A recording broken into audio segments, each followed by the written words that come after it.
कालकाजी में भूमिहीन कैंप में सुबह पूरी तरह उजाला भी नहीं हुआ था कि तभी डीडीए के बुलडोजर यहाँ बने करीब 1300 से ज्यादा झुग्गियों को तोड़ने के लिए निकल पड़े। कई लोगों की अभी नींद भी नहीं खुली थी, लेकिन बुलडोजर की आवाज से सब अपने अपने घरों से बाहर निकल गए। कई ऐसे लोग भी थे जो अपना सारा सामान भी नहीं निकाल पाए थे और चंद ही घंटों में 1300 से ज्यादा झुग्गियां मिट्टी में मिला दी गई। लोग विरोध करें इसके पहले ही भारी संख्या में सुरक्षा कर्मियों को तैनात कर दिया गया था। दिल्ली पुलिस के अलावा अर्धसैनिक बल के जवान भी तैनात थे। हालांकि यहाँ पर कई ऐसे परिवार भी थे जो 80 के दशक से यहाँ रह रहे थे।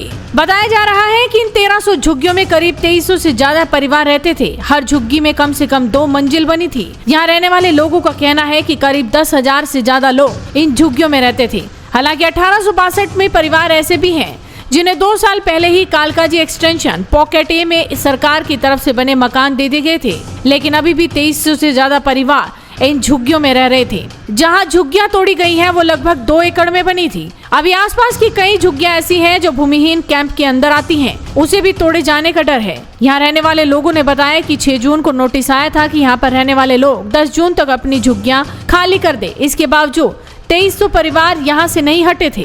भूमिहीन कैंप में हर झुग्गी पक्की थी और कम से कम 2 मंजिल की थी। इन मकानों में मकान मालिक के अलावा किराएदार भी रहते थे। यहाँ रहने वाले ज्यादातर लोग पूर्वी यूपी और बिहार के रहने वाले थे। कोई रेहड़ी पटरी लगाता था तो कोई ई रिक्शा ऑटो रिक्शा चलाता था। हालांकि सभी को पता था कि झुग्गी टूटने वाली है, लेकिन इतने सालों से रहने के चलते यहाँ से जाना नहीं चाहते थे। अभी भी करीब 1300 झुग्गी वालों को दूसरी जगह मकान नहीं मिला था। यही वजह है कि वो यहाँ से जाना नहीं चाहते थे। यहाँ रहने वालों ने बताया कि भारी सुरक्षा के बीच सुबह 4 बजे ही 8 बुलडोजर पहुँच गए थे। एक दिन पहले भी भारी संख्या में पुलिसकर्मी और अर्धसैनिक बल के जवान तैनात थे। कल सुबह उनकी संख्या और बढ़ा दी गई। सुबह 5 बजे से बुलडोजर ने तोड़फोड़ शुरू कर दी और 10 बजे तक सभी झुग्गियों को तोड़ दिया गया। बटला हाउस इलाके में प्रस्तावित तोड़फोड़ को लेकर आप विधायक अमानतुल्लाह खान द्वारा दायर जनहित याचिका पर कोई राहत देने से दिल्ली हाईकोर्ट ने इनकार कर दिया। इलाके में बुधवार को ही तोड़फोड़ होनी थी। जस्टिस गिरीश कटपालिया और जस्टिस तेजस करिया की बेंच ने कहा कि इस तरह की जनहित याचिका में संरक्षण का सामान्य आदेश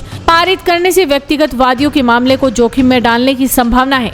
बेंच के रुख को भांपते हुए याचिकाकर्ता के वकील ने जनहित याचिका वापस लेने की इजाजत मांगी। बेंच ने आदेश में कहा कि याचिकाकर्ता के वकील याचिका वापस लेने की अनुमति चाहते हैं ताकि याचिकाकर्ता, जो एक जनहितैषी व्यक्ति हैं, बटला हाउस इलाके के स्थानीय निवासियों को 3 कामकाजी दिनों के अंदर उचित मंच पर उचित कार्रवाई शुरू करने के उनके अधिकार के बारे में सूचित करेंगे। इसी के साथ कोर्ट ने याचिका को वापस लिए जाने के आधार पर खारिज कर दिया। बेंच का मानना था कि कुछ पीड़ित लोगों ने कानूनी उपायों का फायदा उठाया है और कुछ को राहत भी मिली है। खान का प्रतिनिधित्व करने वाले सीनियर एडवोकेट सलमान खुर्शीद ने कहा कि विचाराधीन जमीन का डिमार्केशन सुप्रीम कोर्ट के आदेश के अनुरूप नहीं किया गया था। वहीं डीडीए का प्रतिनिधित्व करने वाली एडवोकेट शोभना टकियान ने तर्क दिया कि सुप्रीम कोर्ट के खास निर्देश के कारण जनहित याचिका विचारणीय नहीं है, जिसमें केवल पीड़ितों को उचित कानूनी उपाय अपनाने के लिए कहा गया है। फिलहाल दिल्ली में 1300 से ज्यादा झुग्गियों पर बुलडोजर चला। लोग गिड़गिड़ाते रहे, लेकिन अधिकारियों ने अपना काम पूरा कर ही दम लिया। वीडियो को शेयर कीजिए और जुड़े रहिए खबर पुस्तक के साथ।